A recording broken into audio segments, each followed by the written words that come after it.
আসসালামু আলাইকুম ওয়া রাহমাতুল্লাহ। প্রিয় বন্ধুগণ, রমজান মাস চলে যাচ্ছে। আজকে 24শে রমজান, ঈদের দিন আসতে আছে। সকল মুসলমানের খুশির দিন চলে আসতে আছে। আমরা খুশিতে হাসবো, কিন্তু যারা কবরে আছে তাদের কি পরিস্থিতি? যাদেরকে আল্লাহ তাআলা মাফ করে দিয়েছে, নাজাত করে দিয়েছে, তারা তো মুক্ত হয়ে যাবেন, তারা জান্নাতে চলে যাবেন।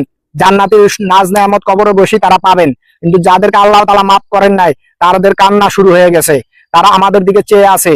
যার বাবা দুনিয়াতে বিদায় হয়েছে, তার বাবা সন্তানের দিকে চেয়ে আছে। যার মা দুনিয়াতে বিদায় হয়েছে, তার মা সন্তানের দিকে চেয়ে আছে। কিন্তু যাদের সন্তান আদি কিছুই নাই, আত্মীয় স্বজন আছে, তারাই আত্মীয় স্বজনের দিকে চেয়ে আছে যে আমার এই আত্মীয়, আমার এই ভাই, আমার এই মুসলমান ভাই আমার জন্য একটু দোয়া করে আল্লাহ তাআলা নিয়ে আমার মাফ করে দেয়। প্রিয় ভাই, আমরা যারা মুসলমান আছি, কবরে যারা শুয়ে আছে, তাদের জন্য আমরা একটু খাস করে দোয়া করবো আল্লাহ তাআলা যেন এই নাজাতের উসিলায়, এই রমজান মাসে উসিলায় সকলকে মাফ করে দেন। কারণ বর্তমানে কবরে আযাব মাপ আছে, বন্ধ আছে, কিন্তু এই বন্ধটা যেন তার কিয়ামত পর্যন্ত থাকে।